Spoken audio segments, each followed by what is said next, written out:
la frase central. Bullrich lo dijo, en el último año 20% de los detenidos son extranjeros.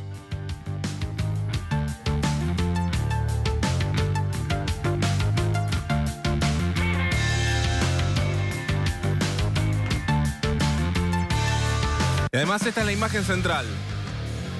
Volvieron las filas para pedir comida. En este caso se trata de una organización solidaria que todos los lunes y jueves entrega una bandeja con comida y se juntan en la plaza que queda en Marcelo T. de Alvear y Libertad. Una imagen que impacta y duele.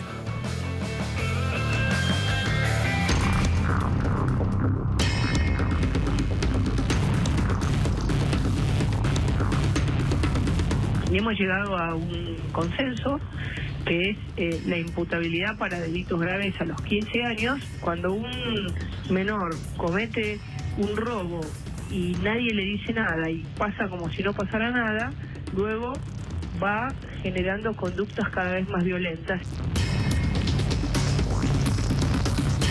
Lo que nosotros hoy nos encontramos es con chicos ya de 18 años que han cometido delitos graves. Este nuevo sistema y este abordaje interdisciplinario lo que tiende es a dar una respuesta temprana para evitar que los chicos empiecen a cometer cada vez más delitos y delitos más graves. ¿Cuál es la realidad hoy?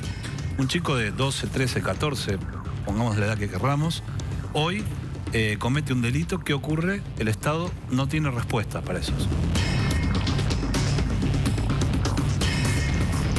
En el último tiempo y sobre todo en drogas, el aumento del delito en manos de extranjeros es importante, llegando al 20% de las personas que están detenidas. Estamos hablando de personas que han venido con otros fines, que han sido condenadas en 101 casos y que nosotros vamos a producir la expulsión cuando los hallemos.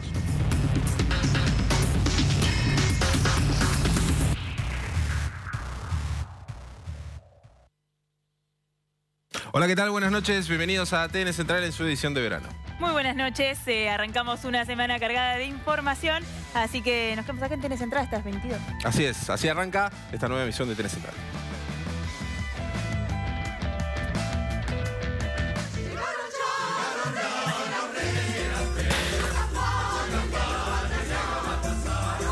Y llegaron los Reyes el fin de semana, pero parece que los Reyes trajeron las leyes. Uno de los temas de TN Central, ¿cuáles son las leyes a las cuales apunta el gobierno para este 2019?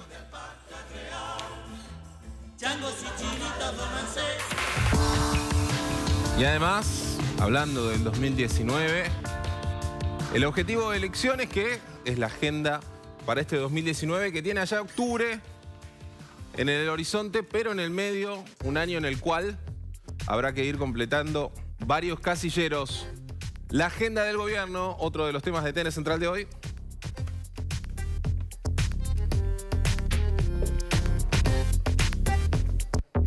Ahí lo decías vos recién, Nacho, un año electoral. O sea, si alguien no se dio cuenta, ¿no?, que este es un año electoral, Sí. Ya digo, estamos en enero, lo contábamos la semana pasada, la agenda de las elecciones, pero todos están hablando de las presidenciales. Y esto, por supuesto, va a tener su correlato en el Congreso de la Nación. ¿Qué quiero decir con esto? Se sabe, conocemos por ahí los que hacemos política un poco más, que en los años electorales el Congreso es como que entra en una suerte de stand-by, donde mucho no se mueve porque todo el mundo está abocado a la cuestión electoral. Ahora, ¿qué va a pasar este año? Bueno, el gobierno apunta a algunos ejes clave para apuntalar la campaña de Mauricio Macri a presidente.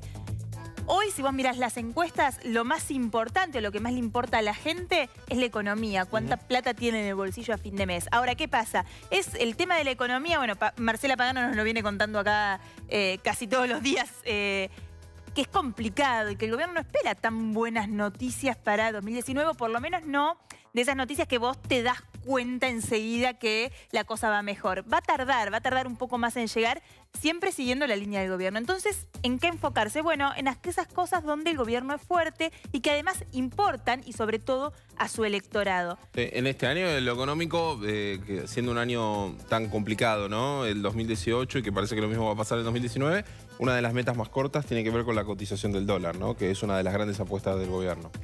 Claro, siempre que haya estabilidad en el dólar hay una sensación de bienestar. Pero digo, mucho ahí no puede hacer el gobierno, ¿no? Está un poco como esperando a ver qué es lo que pasa con el dólar. La banda de flotación. Claro, digo, pero qué sé yo, no es una cosa que depende exclusivamente. Hay otros ejes que sí el gobierno puede manejar o por lo menos mostrar y que sabe que a su electorado le importan. ¿De qué te estoy hablando? Por ejemplo, del eje de la corrupción. La corrupción es sin duda uno de los temas que hizo a Cambiemos, como que le forjó su identidad, si querés. ¿Qué va a pasar con eso? El gobierno está trabajando en una ley de ética pública. Es una ley que están trabajando el Ministerio de Justicia junto con la Oficina Anticorrupción. Desde la Casa Rosado, Fernando Sánchez, miembro de la coalición cívica, está trabajando también con ese tema. Se espera que el gobierno presente un nuevo proyecto de ley de ética pública en marzo con el inicio de las sesiones ordinarias en el Congreso. Pero ¿por qué? Insisto en que este es un punto clave y que lo va a exprimir o explotar inclusive más el gobierno. Lo veníamos diciendo acá en TN Central. El 16 de enero está previsto que el presidente Mauricio Macri viaje a Brasil para su primera reunión bilateral con el presidente de ese país, Jair Bolsonaro. ¿Va a viajar solo? Es algo que preguntamos. Bueno, algunos dijeron, atención porque puede que vaya acompañados por 2 ministros. ¿Qué ministros? Patricia Bullrich y Germán Garabano. ¿Por qué? Porque o Patricia Bullrich o Germán Garabano o los dos pueden y están trabajando ahí en una reunión con Moro, el fiscal de Brasil que el juez de Brasil que llevó adelante la causa del Lava Jato y que hoy se convirtió en ministro de Bolsonaro. Más allá de las críticas, la polémica, la discusión que se generó en Brasil, siempre se miró desde Argentina a Moro como un magistrado ejemplar que había llevado adelante un proceso anticorrupción muy efectivo, que inclusive terminó con el expresidente Lula da Silva detenido, siendo aún que lideraba las encuestas en Brasil para las presidenciales. Bueno, esa es una foto que tal vez obtenga el gobierno de Mauricio Macri la semana que viene y que va apuntalada en este eje que yo te decía, que es el de la corrupción. Y siempre teniendo en cuenta también en el año electoral la otra cara de la moneda, que es Cristina Kirchner, que va a enfrentar distintos juicios orales el año que viene, este 2019, y con la causa de los cuadernos que lejos de que estar quieta avanza y avanza, y que es como, si alguna querés, más que un procesamiento incluso que tiene que ver con precisamente alguna sentencia firme que pueda llegar a tener, o por lo menos ante las primeras instancias de apelación, Cristina Fernández ante las elecciones. Claro, bueno, por eso digo, es un ajedrez.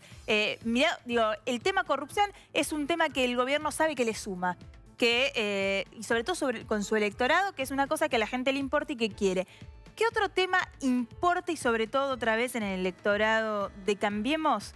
El eje económico. Esto es, si querés, como la mala noticia. Bueno, ¿qué puede hacer el gobierno para tratar de disimular de alguna manera si llegan medidas económicas que no son las esperadas? Como por ejemplo, una paritaria que está por debajo de las expectativas de la gente. Una paritaria que está por debajo del porcentaje que le permitiría a la mayor cantidad de asalariados, aunque sea, poder recuperar algo de lo que se perdió este año con el salario frente a la inflación y la devaluación. Bueno, lo contábamos un poco, tratar de mostrar gestión. ¿Esto qué quiere decir? En lugar de anunciar nuevas obras, mostrar las que ya se hicieron. ¿Qué fue lo que hicieron en estos 4 años? Si querés, esto es una foto parecida a la de 2015 con Macri en la ciudad. Mostrar la gestión de Mauricio Macri en la ciudad fue una carta de presentación para Cambiemos a nivel país. Es decir, podemos hacer en la Argentina lo que hicimos en la ciudad de Buenos Aires. Y un punto y un tema que vamos a tratar en un rato nada más con Marcela Pagano, que es la reforma laboral. Y esto va a traer ruido. Y va a traer sobre todo, obviamente, porque tiene que ver con algo que la oposición viene anticipando también y que viene criticando acerca del gobierno, que empezó a hablarse ya en diciembre del año pasado, ¿te acordás cuando fue la reforma previsional? Que dijeron, bueno, se está preparando el terreno para una reforma laboral, algo que también algunos gremios advirtieron y que claramente va a ser uno de los puntos fuertes de este año, que va a traer muchísima polémica y protestas también. ¿Te acordás que el año pasado, más o menos por esta fecha, se empezó a hablar también, y el gobierno hablaba también de sesiones extraordinarias para febrero, que terminaron suspendiéndose porque no había quórum para una reforma laboral? En ese momento supuestamente estaba Hugo Moyano hijo trabajando en esa reforma laboral, después terminaron siendo 3 leyes. Bueno, se empantanó un poco ahí la discusión y no avanzó. ¿Tendrá suerte este año el gobierno o no? ¿Qué es lo que busca con esta reforma laboral? ¿Cuáles son los puntos? Es algo que nos va a explicar Marcela Pagano en un ratito. Y nos vamos al tercer eje, entonces, de esta agenda parlamentaria electoral, vamos a decir, que es un eje importantísimo y que es el de la seguridad. Un eje que ya fue parte de una campaña, no tanto de Cambiemos, sino la del Frente Renovador. ¿Te acordás? En 2015... Nos hablaba de las cámaras. No, y en 2015 Sergio Massa apuntó y fuerte sobre esto porque, claro, el escenario de 2015 económicamente era otro y la seguridad lideraba en las preocupaciones de la gente en casi todas las encuestas. El narcotráfico también, ¿no? Claro que es, bueno... Obviamente, sí, pero quiero decir, es como que aparecía como un tema incluso aparte en su momento, como uno de los puntos a apuntar y uno de los elementos de campaña que en su momento, como vos decís, había marcado Sergio Massa. Ahora el gobierno retoma o toma esta consigna que está como en el segundo puesto del ranking de las preocupaciones de la gente, que va a impulsar la reforma del Código Penal, que se viene trabajando hace un montón. Hablábamos de esto inclusive con la ley de barras para los delitos en las canchas de fútbol, y que una de las discusiones era, bueno, está dentro de la reforma del Código Penal. Bueno, eso es algo que va a estar en la agenda del Congreso este año. Acelerar la expulsión de los extranjeros que delinquen. Sí, ese fue uno de los debates del día, junto con lo que viene arrastrándose de la semana pasada, que tiene que ver con la utilización de las pistolas Taser, ¿no? Bueno, claro, que es un tema que vos trabajaste y que bueno, hoy la ministra Patricia Bullrich, a propósito de la expulsión de los extranjeros y demás, hizo algunas aclaraciones respecto de los contextos en los que se usan estas pistolas, o por lo menos cuál es el proyecto del gobierno. Sí, hablan precisamente de estaciones de tren y también de aeropuertos. Lo que pasa que en su momento venía, obviamente... En su momento, cuando la quiso implementar la Policía Metropolitana, era en ese entonces, hubo muchísimas protestas de los organismos de derechos humanos que tenían que ver con, bueno, la similitud, con algunos métodos de tortura utilizados en la última dictadura militar. Desde el gobierno en ese momento no se quiso dar esa batalla, pero ahora todo indica que es una batalla que se va a dar porque obviamente ya están las órdenes de compra para estas pistolas. Y lo que sí puede llegar a ser un argumento en favor del gobierno, que puede utilizar el gobierno, es que va a poder grabarse toda la secuencia, porque las pistolas vienen con cámara. Entonces eso es algo que utilizará el gobierno como para decir, bueno, queremos monitorear bien la situación, y el hecho de decir armas no letales para espacios geográficos tan sensibles como puede ser un aeropuerto o una estación de tren. Y eso ya no está en discusiones, es una decisión tomada. Y esto de acelerar los procesos de expulsión de los extranjeros, en parte sí, en parte no. Porque decimos, hay unos 1000 extranjeros que ya están en condiciones de ser... expulsados del país, sacados de la Argentina, algunos por cometer delitos, otros por incumplir la ley migratoria. Pero hay una parte de todo esto que va a tener que pasar por el Congreso, que es la creación de un fuero migratorio, que lo que va a hacer es acelerar todos los procesos, y eso sí requiere de un tratamiento en el Congreso porque es una reforma de la ley migratoria. En los 3 últimos años, en la gestión de Mauricio Macri, entraron al país, se radicaron en la Argentina 660.000 extranjeros. Ese es el número de extranjeros que ingresó y que se quedó y que eligió a la Argentina para vivir, para iniciar una nueva vida, para cambiar de rumbo. ¿Cuántos delinquen? Muy pocos, muy pocos. En las cárceles en total del país, en las cárceles provinciales y en el Servicio Penitenciario Federal, hay poquito más de 5.000 extranjeros detenidos. ¿Qué es lo que dice el gobierno? Bueno, el extranjero que cometió un delito en la Argentina tiene que cumplir su pena en su país de origen. Tiene que ser su país de origen el que se haga cargo de ese hombre o mujer que delinque. Vos sabés que justo, te interrumpo por esto, porque justo me está escribiendo una fuente del Servicio Penitenciario y dice que los detenidos extranjeros en el Servicio Penitenciario Federal son un 20%, pero en Argentina son un 6%. Claro, porque si tomás el universo de los detenidos en las cárceles federales, creo que en cárceles federales los extranjeros son un poquito más de 2.000, o no llegan a 2.000. Si tomás en todas las cárceles sumás las provinciales, te hacen este número de un poquito más de 5.000 detenidos, pero este dato que vos das, el 20%, que hoy lo decía también la ministra de Seguridad, Patricia Bullrich. Pero tal vez el dato, si querés, o la ley más polémica respecto de seguridad tiene que ver con un tema que siempre genera mucha discusión y sobre el que todavía no nos hemos puesto de acuerdo los argentinos, que tiene que ver con la edad de imputabilidad de los menores. Ahí había una discusión inclusive dentro del gobierno.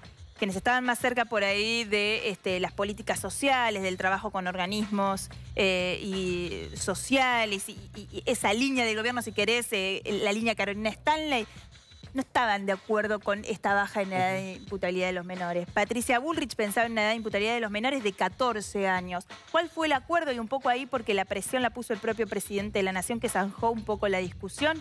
15 años para delitos graves, eso es lo que dice, entre otro montón de cosas, el proyecto de ley que está terminando de definir el gobierno, el Ministerio de Justicia, si lo envía al Congreso en extraordinarias de febrero, si en definitiva se concretan, o en el 1 de marzo con el inicio del periodo de sesiones ordinarias. Y precisamente para hablar de estos temas estamos ahora en comunicación con Juan José Benítez, que es su secretario de Política Criminal y de Justicia de la Nación. Benítez, ¿cómo le va? Los saluda acá Maru Dufán y Nacho Otero, los saludamos desde TN Central.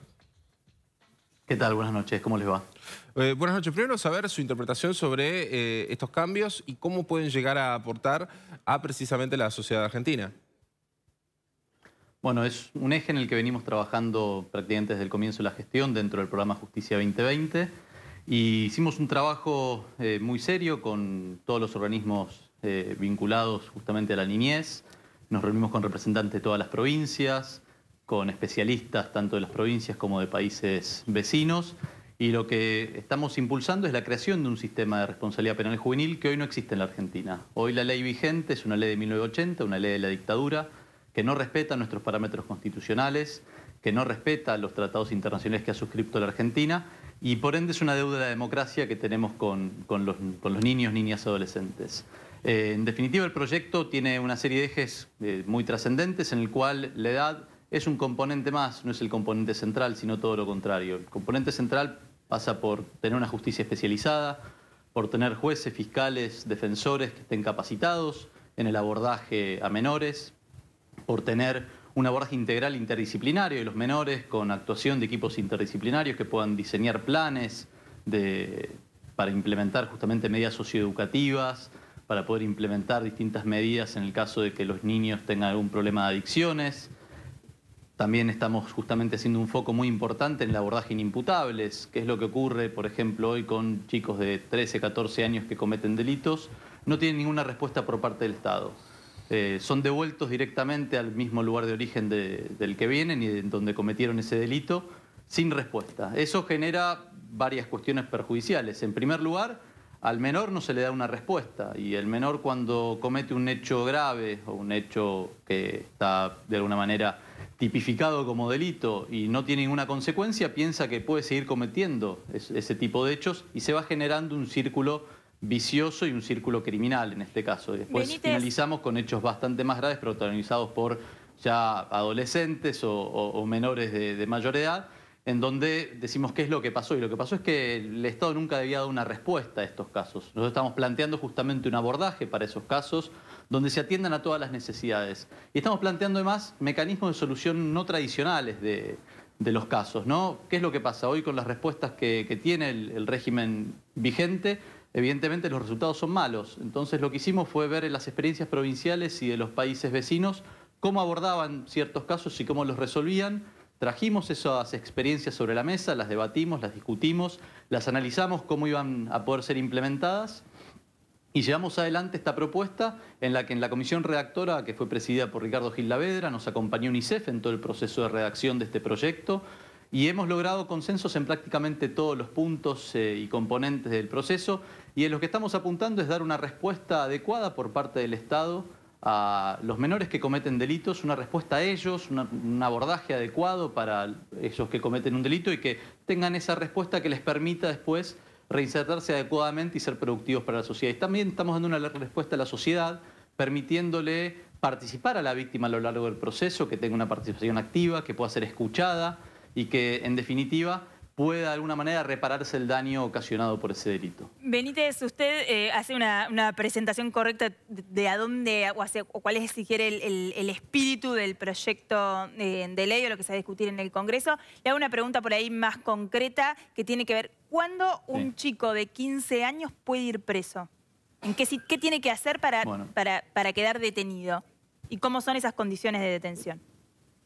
Perfecto. Hoy en día un chico de 15 años que comete un delito no es sometido a proceso penal y el juez tiene dos opciones. Una opción es mandarlo a la casa y la otra opción es encerrarlo sin proceso. Es decir, nunca va a averiguar un juez si ese chico cometió ese delito o no cometió ese delito, pero lo encierra hasta que es mayor de edad, con lo cual no hay ninguna respuesta. En el proyecto nosotros estamos planteando que aquellos chicos de 15 años que cometan un homicidio, una violación, un secuestro extorsivo, un robo calificado con arma de fuego, sean sometidos a proceso penal en el cual se va a determinar si efectivamente ellos cometieron ese hecho o no. Y una vez que se determine esa responsabilidad penal respecto del hecho, el juez va a tener una gama de decisiones y de medidas para poder determinar cuál es la condena a imponer. Esas medidas pueden ser un mix de medidas socioeducativas, medidas sancionatorias y también medidas privativas de la libertad. Las medidas privativas de la libertad son la última opción y el último recurso siempre dentro de un sistema de responsabilidad penal juvenil que sea respetuoso de nuestra Constitución. Dentro de las medidas de encierro, puede ser un encierro por fin de semana, pueden ser encierros durante los días de semana, puede ser una prisión domiciliaria con un control o monitoreo electrónico y puede ser también el encierro en un instituto de menores, ¿no? De detención de menores. Dentro del proyecto también se establecen qué condiciones tienen que tener estos institutos para alojar menores y qué condiciones tienen que tener las personas que trabajan dentro de esos institutos, de forma tal de que dentro de los institutos reciban los programas adecuados y reciban la formación adecuada para, de nuevo, una vez cumplida la sanción, retornar a la sociedad de manera productiva. Con este nuevo proyecto de ley, una vez que el chico cumple la mayoría de edad, o sea, el chico de 15 años, cuando cumple la mayoría de edad, ¿qué sucede? Cometió un homicidio, por ejemplo. ¿Qué pasa con ese chico cuando cumple la mayoría de edad? Bien, ese chico va a continuar cumpliendo su condena dentro de un establecimiento carcelario ya para jóvenes adultos, donde seguirá con la pauta de condena hasta tanto finalice la misma. Y ahora, en el medio, ¿cómo se busca de alguna manera reincorporarlo o qué tipo de medidas en cuanto al acompañamiento social, educativas y demás se pueden tomar paralelamente a lo que tiene que ver con estos nuevos procesos penales para tratar de incorporar a ese chico a la sociedad, ya que muchas veces en las cárceles, lejos de reincorporarse los delincuentes, salen todavía peor? Bien. A ver, hoy existen una serie de programas de abordaje para menores. El año pasado, a fin de año, el ministro de Justicia, Germán Garabano, aprobó un protocolo de mediación penal juvenil donde hemos trabajado en conjunto con las provincias de Argentina, con 7 países de la región, donde hemos consolidado un protocolo de qué manera los jueces pueden hoy avanzar en mediación penal juvenil con un abordaje muy especializado, con pautas claras para poder avanzar y para poder de alguna manera ir abordando esa complejidad que bien referís, Nacho, que existe hoy en el ámbito de la delincuencia juvenil. Dentro de, obviamente, los institutos y establecimientos cerrados de detención de menores, hay programas que hoy están funcionando. Obviamente que hay que diseñar nuevos programas y hay que profundizar los existentes para que este abordaje sea el adecuado, para que las personas que llevan adelante estos programas tengan la capacitación adecuada. Y nosotros estamos desde el Ministerio de Justicia impulsando capacitación en los centros cerrados de detención. Tenemos una plataforma virtual de capacitación e hemos iniciado ya las capacitaciones en la provincia de Buenos Aires, en los centros cerrados de detención, para de esta forma ir sentando las bases para el día que logremos la aprobación de este sistema, tengamos a todos los actores del sistema capacitados y debidamente formados en la especialidad, ¿no? Que es lo que hoy, una de las cosas que hoy está faltando dentro del sistema de justicia. Se está evaluando, por ejemplo, la construcción de nuevos centros como el que, si la memoria no me falla, se está inaugurando, se inauguró hace poco en Campana, en donde es en la provincia de Buenos Aires, el Servicio Penitenciario Bonaerense en este caso, un centro de detención para chicos que todavía no hayan cometido crímenes graves, por así decirlo, y en los que se pone el énfasis y el foco en lo que tiene que ver con la educación y los talleres de oficios. ¿Se está evaluando también la construcción de más centros con estas características? Bien, el centro que te referís en Campana es un centro para jóvenes adultos que excede a los menores que cometen delitos. Se está trabajando en un caso en Bahía Blanca, se está desarrollando un CAD, que es un centro de admisión y derivación, donde trabaja el Ministerio de Desarrollo, que estamos aportando desde el Ministerio de Justicia para la construcción de este centro, y se está trabajando en distintas reformas de centros hoy existentes. Hoy en el país existen 63 centros de detención de menores, y estamos trabajando activamente para lograr adecuarlos a nuestro parámetro constitucional y para que las personas que allí trabajen tengan la capacitación adecuada para poder darle el tratamiento que merecen y que necesitan los menores que sean allí alojados.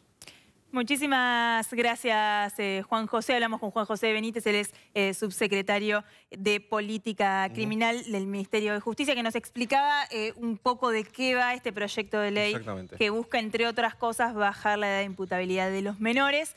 Pero antes hablamos de la economía. Así es, vamos ahora al resumen económico con Marcela Pagano.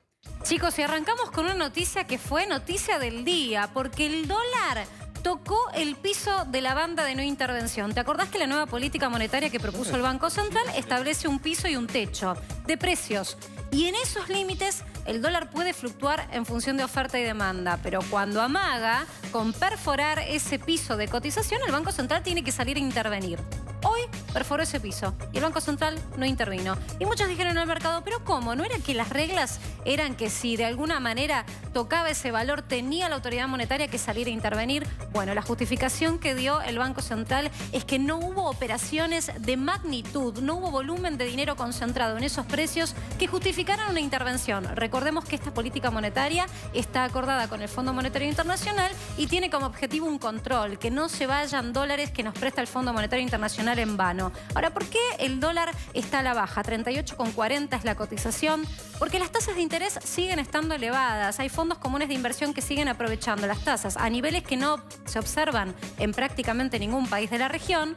Vienen con sus dólares, los venden. Hay entonces sobreoferta para la poca demanda que hay. Y entonces se pincha la cotización. Y estas tasas de interés, que como ves en pantalla están realmente elevadas, 58,9% es el nivel de referencia hoy para las LELIQ, que es una referencia del mercado para los grandes jugadores. Bueno, sacan provecho ahí con su tajada. Pero también la noticia del día tiene que ver con que hoy se dio la primera rebaja de estas tasas. Es decir, que pese a que hay demandas de activos en pesos, hay margen para que el Banco Central empiece a rebajar la tasa de interés. Y esto es muy importante, sobre todo porque en algún momento se va a dar, si esta baja se profundiza, también una rebaja en el costo financiero de los préstamos. Y hay muchos sectores de la economía que están necesitando préstamos para salir adelante. Y otra de las noticias del día, también vinculada a la tasa de interés, es la inflación. Tasas de interés que van a bajar si la inflación se desacelera. Sin embargo, consultoras privadas elevaron sus estimaciones de inflación para este año. La proyección inicial estaba en 27%, hoy la que menos proyecta un 29% de inflación para este año. Y otras, incluso menos optimistas, dicen que la inflación en 2019 va a alcanzar el 35%.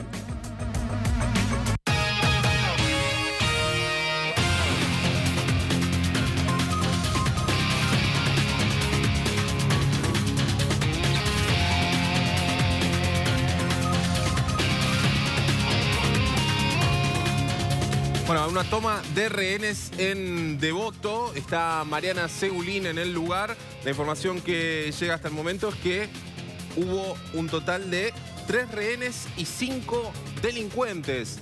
Mariana, te escuchamos.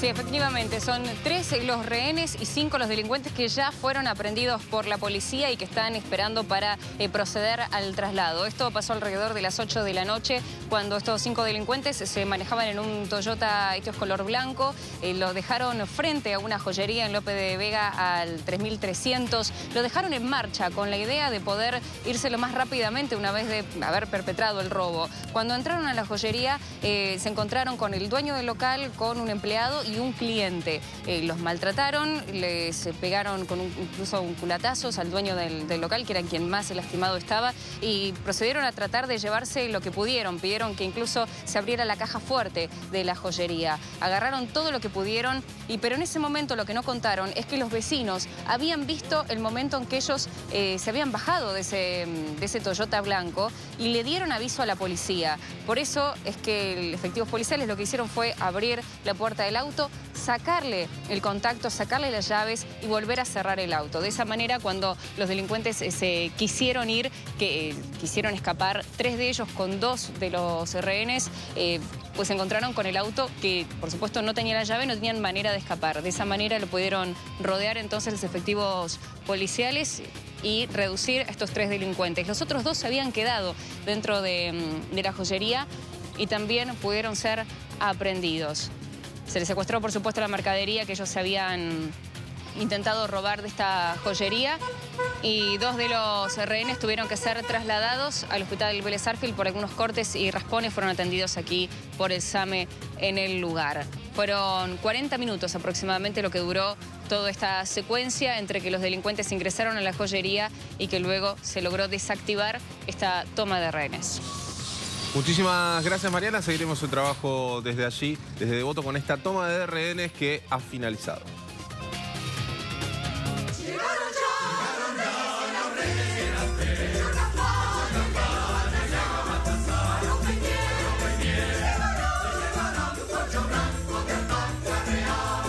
Llegaron ya los reyes que eran 3. Este febrero será...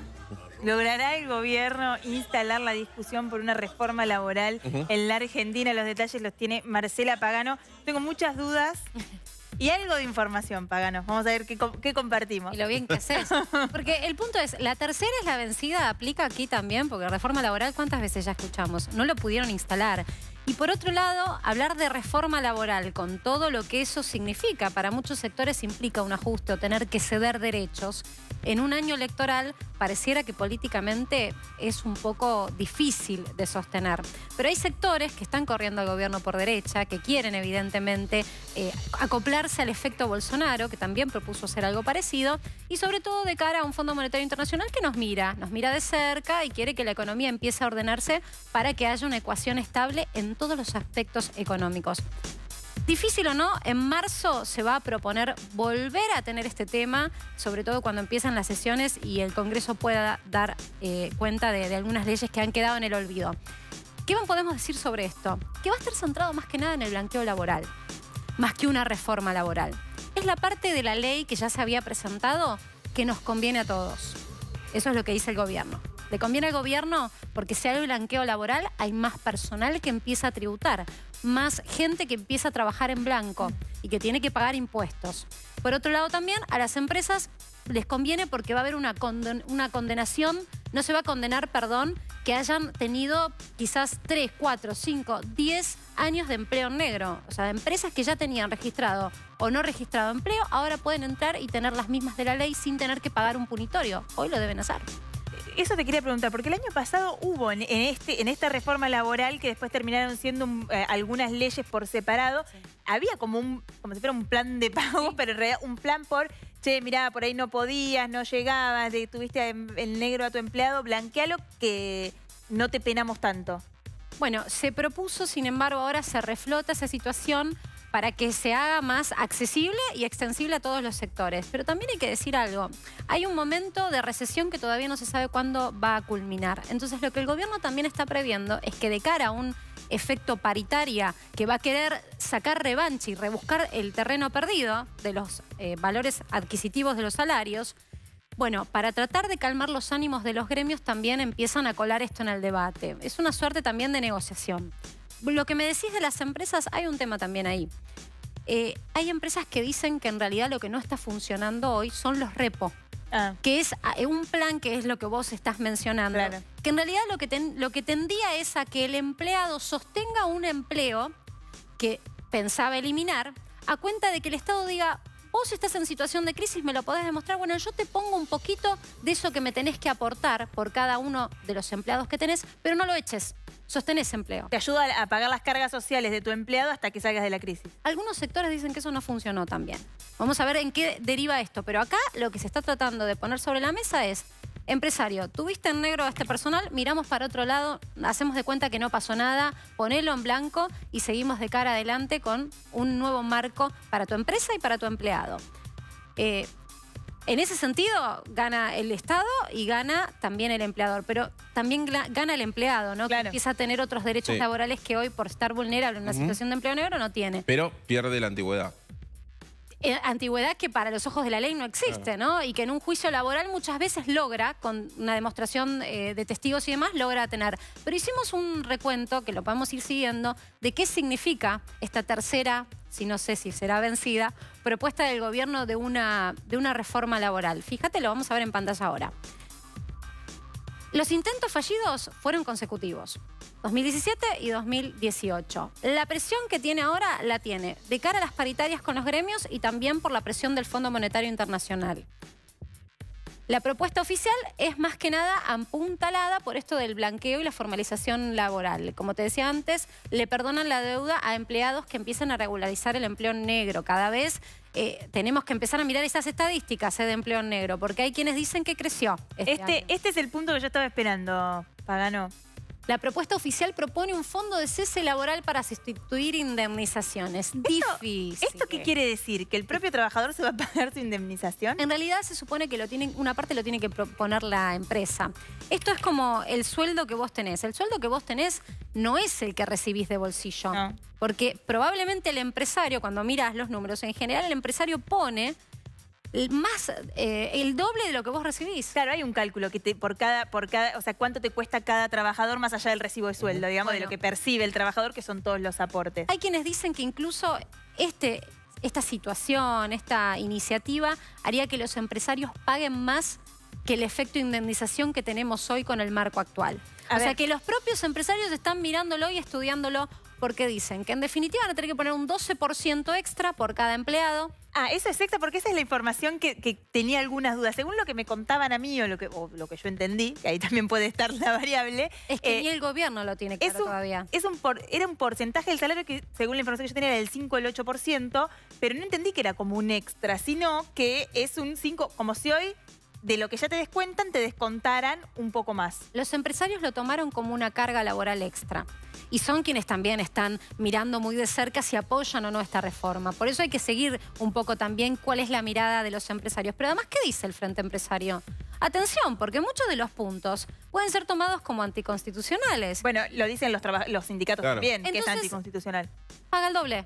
Porque paga ese aporte y encima después tiene que pagar tal vez, porque esto termina en una Corte Suprema de Justicia que le da la razón al empleado que reclama por una indemnización en el marco tradicional, y entonces termina siendo un desfasaje que no le conviene al empresario. Entonces, ¿por qué los empresarios aprovecharían para esto de alguna manera impulsarlo? La verdad no se entiende. O sea, va a haber que esperar en principio a que llegue el proyecto de ley y ver cuál es la discusión y la letra chica para saber si...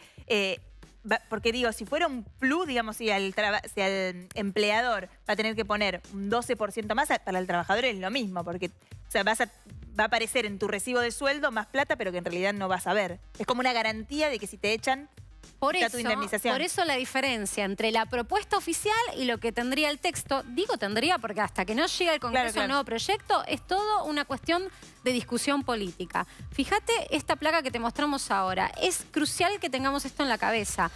El gobierno ahora está diciendo, bueno, este fondo de cese laboral sería opcional para cada sector y se tiene que convenir entre partes. Bueno, listo, la nada. Yo te digo que a priori ni la CGT lo quiere, ni lo quieren los empresarios. Así como está presentado, no va a tener apoyo el gobierno para salir adelante con esto. Hay algunos sectores que ya lo tienen, creo que es el sector de la construcción. Sí. No sé si es exactamente así, pero tiene algo que es así. Porque funciona actualmente con aquellos sectores. También puede ser, por ejemplo, el caso de aquellos empleados que manejan un taxi o un remis. Trabajan por hora, no es constante. Puede funcionar también para los peones rurales, que no tienen un trabajo todo el año, trabajan una parte del año cuando hay cosecha. Es muy particular de cada sector y es muy difícil que esto se pueda enmarcar en algo general para todos los sectores de la economía. Pero bueno, es la iniciativa que se está trabajando ahora y que la letra chica la vamos a conocer cuando se presente en el Congreso. Gracias, Marcela. Hacemos una pausa cortita y seguimos con más TN Central.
bueno que esta gente es solidaria, ¿no? Sí, la verdad que sí. Es una gente que viene siempre los lunes y los jueves, nos ayuda mucho para que podamos comer. Y bueno, incluso nos aconsejan, nos traen ropa. ¿Usted tiene alguna jubilación, algún subsidio? No tengo jubilación, que me la gané honradamente, ¿no? ¿Y no le alcanza? No, ¿qué me va a alcanzar si gano 9.000 pesos? Me parece buena idea esta gente en darle comida a los que tienen poco acceso a ella.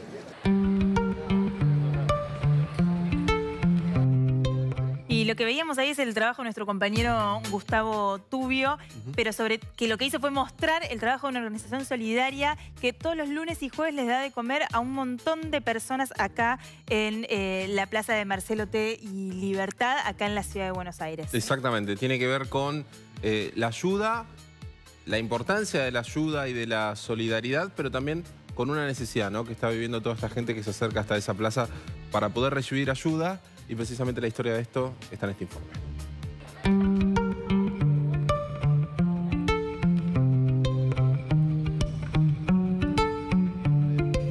Qué bueno que esta gente es solidaria, ¿no? Sí, la verdad que sí. Es una gente que viene siempre los lunes y los jueves, nos ayuda mucho para que podamos comer. Y bueno, incluso nos aconsejan, nos traen ropa. Más allá de la situación que estamos pasando todos. Yo, como toda mucha gente grande, con mucha historia, con grandes casas y qué sé yo, se quedaron sin nada. ¿Vos tenías trabajo y te quedaste sin trabajo? Sí, me quedé sin trabajo, fui chofer, empecé de abajo. Y bueno, por la pierna que me operaron, ligamento y menisco, he quedado afuera. No me dan porque soy grande, porque ya pasé el año, o sea que ya uno tiene 45 y no servís más.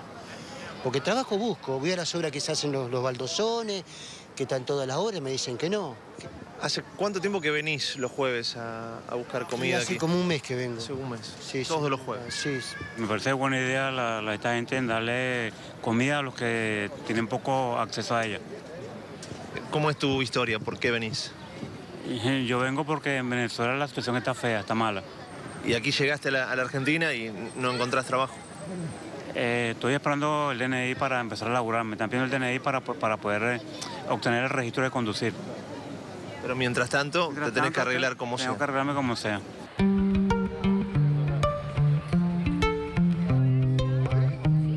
No le alcanza la plata a usted, no le alcanza para llegar a fin de mes, ni por casualidad. ¿A vos te parece que yo cobré, no este mes anterior, 7.000 pesos? ¿Que yo puedo llegar a ser millonario con 7.000 pesos? Hay mucha gente de la calle. Mucha gente que tenía negocio, tenían empresa y una mala firma quedan ahí en la deriva, quedan ahí. Acá tenés de todo, en la calle tenés de todo y para todo. Hay mucha gente que no venía aquí a pedir comida y ahora sí, ¿no? Se están sumando cada vez más. En muchos lugares, mucha gente sin trabajo. Nos traen ropa, calzado. Nos traen, por ejemplo, a mí que me ocuparon la casa así de la noche a la mañana y me dejaron en la calle sin tener ni siquiera una pava para tomar un mate. Ellos me han dado cacerolas, platos, cucharas, absolutamente de todo. ¿Usted tiene alguna jubilación, algún subsidio? No tengo jubilación, que me la gané honradamente, ¿no? ¿Y no le alcanza? No, ¿qué me va a alcanzar si gano 9.000 pesos? Pago 6.000 pesos de alquiler y pago también algo de luz porque la comparto con la vecina. Por eso el tema de la comida que se da acá viene bien. Claro, sí, me viene muy bien la comida, sí, acá y bueno, en muchos lugares nos dan de comer, sí. ¿Cómo se va el corazón después de cada jueves? Me encanta esa pregunta, ¿sabes? Porque en realidad lo que se hace de corazón, ¿sabes?, vuelve con más intensidad que lo que se dio, ¿sabes? Y en este abrazo que me da esta chica, ¿sabes?, te enterás de cuál es lo que vuelve. Increíble impactante. El trabajo. Ojalá que no fuera necesario, ¿no? Ojalá que no hicieran falta gestos y laburo como el de esta organización, pero bueno. Es parte de lo que sucede, ¿no?, en la República Argentina. Vamos a la última tanda de TN Central y ya venimos. Repasamos ahora videos que tienen que ver con precisamente la toma de rehenes que se produjo y que terminó hace unos minutos. Aparentemente la información que hasta el momento habla de la crónica. Cuenta que esto sucedió en la joyería de fantasía de nombre El Cronómetro, en donde se produjo esta toma de rehenes en Devoto, que termina con 3 rehenes y 5 delincuentes, afortunadamente todos detenidos. Estos son videos del momento en el cual estaba todavía vigente esta toma de rehenes. Lo reiteramos en esta joyería El Cronómetro. La investigación se produce porque hay una mujer que llama al 911 y dice que su hermana estaba adentro de la joyería, era una de las rehenes, llegó a avisarle a su hermana por celular y su hermana, que estaba afuera, es la que precisamente termina llamando al 911 y cuenta lo que estaba sucediendo. En ese momento era un robo, pero ¿qué pasa? Cuando empieza a llegar la policía, el robo se transformó en una toma de rehenes que se prolongó durante varias horas y que finalmente termina con los 5 delincuentes detenidos y los 3 rehenes liberados.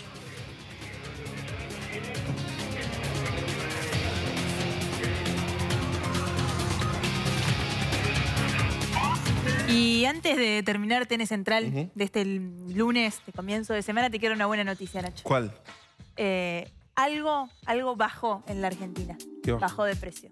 Sí, las naftas. Vas a pagar menos. Cuando vayas a echarle nafta al auto o gasoil, vas a pagar un poco menos. Convengamos que aumentaron casi un 7%. No me vas a dar, no seas mala año onda, pasado. porque voy a dar una buena noticia. Pese a vos, Nacho, igual voy a dar una buena noticia. Sí, bueno, la verdad es que tenés razón, es poco, pero la noticia buena es que Shell se suma a la decisión de YPF. YPF de alguna manera es la que marca el mercado, el que controla el mercado de combustibles. Se había tomado la decisión de bajar las naftas en promedio un 1,2% en todo el país. En algunos lugares se siente más fuerte, que llegaban al 3,2%.